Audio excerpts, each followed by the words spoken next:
ഫുഡൊക്കെ കഴിച്ച് വയ്യാണ്ടായതുകൊണ്ട് തന്നെ ബസ്സിന് പോകാനുള്ളൊരു കപ്പാസിറ്റി ഇല്ലാത്തതുകൊണ്ട് നേരെ ഓട്ടോയിൽ കയറി കേട്ടോ. ഓട്ടോയിൽ കയറിയപ്പോഴാണ് നമ്മുടെ ചാലക്കുടിയിലൊന്നും കാണാത്ത ഒരു പ്രതിഭാസം എന്ന് പറയാം നമുക്കിവിടെ കണ്ടത് കേട്ടോ. വേറെ ഒന്നുമല്ല, മീറ്റർ ഇട്ട് ഓട്ടോ ഓടിക്കണം റൂളാണ്. പക്ഷേ ചാലക്കുടിയിൽ ഈ റൂൾ പാലിക്കുന്ന ഓരോ ഓട്ടോക്കാരെയും ഞാൻ കണ്ടിട്ടില്ല. ഞാൻ കയറിയ ഓട്ടോസിലൊന്നും ഉണ്ടായിരുന്നില്ല കേട്ടോ. ഒരിടയ്ക്ക് റൂൾ ഉണ്ടായി, പക്ഷെ ആരും ഓടിക്കണം കണ്ടിട്ടില്ല. എന്നാലും എറണാകുളത്ത് എന്തായാലും അത് പാലിക്കുന്നുണ്ട്, വളരെ സന്തോഷം. അങ്ങനെ നമ്മളിവിടെ എത്തിയിട്ടുണ്ട്, മറൈൻ ഡ്രൈവിലാണ്. സോ ജോലി ചെയ്യുന്ന സമയത്തൊക്കെ ഇടയ്ക്ക് ഇങ്ങനെ വരുന്നത് കൊണ്ട് തന്നെ വലിയ ഹൈപ്പ് ഉണ്ടായിരുന്നില്ല കേട്ടോ ഈ മറൈൻ ഡ്രൈവിനെ പറ്റിയിട്ട്.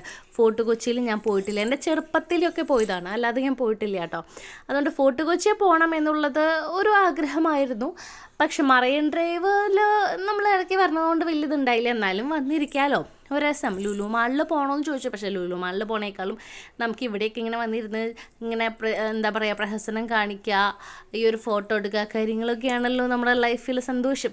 സോ അതുകൊണ്ട് നമ്മളിങ്ങനെ ഇങ്ങോട്ട് വന്നു. അപ്പം ഇങ്ങനെ കുറച്ച് ഫോട്ടോസും വീഡിയോസും ഒക്കെ എടുത്തു. പിന്നെ ഒരു ഐസ്ക്രീം ഞാൻ കഴിച്ചു, അവർ പ്രത്യേകിച്ചൊന്നും കഴിച്ചില്ല. എനിക്ക് ഫുഡ് അടിച്ച് കഴിഞ്ഞാൽ ഡെസേർട്ട് കഴിക്കുന്ന ഒരു ശീലം ഉണ്ട് കേട്ടോ. അപ്പം നമ്മൾ ഈ കടയിൽ നിന്നാണ് കഴിച്ചത്. പിന്നെ നമ്മളിങ്ങനെ കൊച്ചിനെടുത്ത് കറങ്ങാം, നീ വീഡിയോ എടുക്കുക എന്ന് പറഞ്ഞു ചേട്ടൻ. ഓക്കെ എന്ന് ഞാൻ പറഞ്ഞു. അത് കണ്ട് എനിക്ക് എടുത്തു തരാൻ പറഞ്ഞു. അങ്ങനെ ഞങ്ങൾ ഇങ്ങനെയുള്ള കുറച്ച് പ്രഹസനങ്ങൾ കാണിച്ചു. അവിടെയുള്ള എല്ലാവരും ഞങ്ങളെ നോക്കിപ്പോയി. അത് കഴിഞ്ഞ് ഞങ്ങൾ അവിടുന്ന് സ്റ്റാൻഡ് വിട്ടു, നേരെ ഫോർട്ട് കൊച്ചിക്ക് പോവാം. അപ്പോൾ കുറേ ബോട്ടുകാർ വന്നിട്ട് ചേട്ടാ അവിടെ പോവാം, ബോൾഗാട്ടി പാലസേ പോവാം, ഇത് 600 രൂപ തന്നാൽ മതി, 700 രൂപ തന്നാൽ മതി. നമ്മൾ എക്സാമിന് പോയതാണ്, കറങ്ങാൻ പോയതല്ല.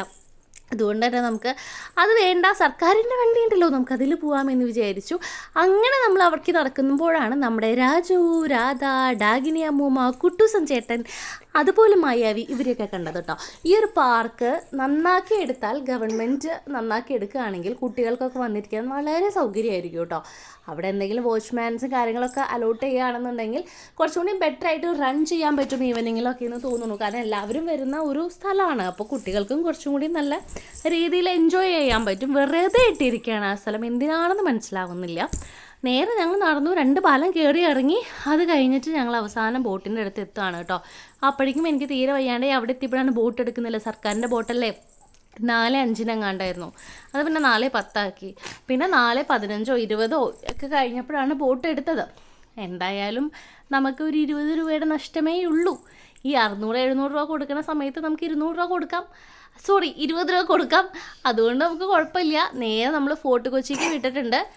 ഫോർട്ട് കൊച്ചിയിൽ ചെന്നിട്ടുള്ള വിശേഷങ്ങളും കാര്യങ്ങളുടെയും ബാക്കിയാണ് ഇപ്പം നൈതി ചുമക്കുന്നത് കേട്ടോ. അപ്പോൾ ആ വിശേഷങ്ങളും കാര്യങ്ങളൊക്കെ ഞാൻ അടുത്ത വീഡിയോയിൽ പറയാവേ.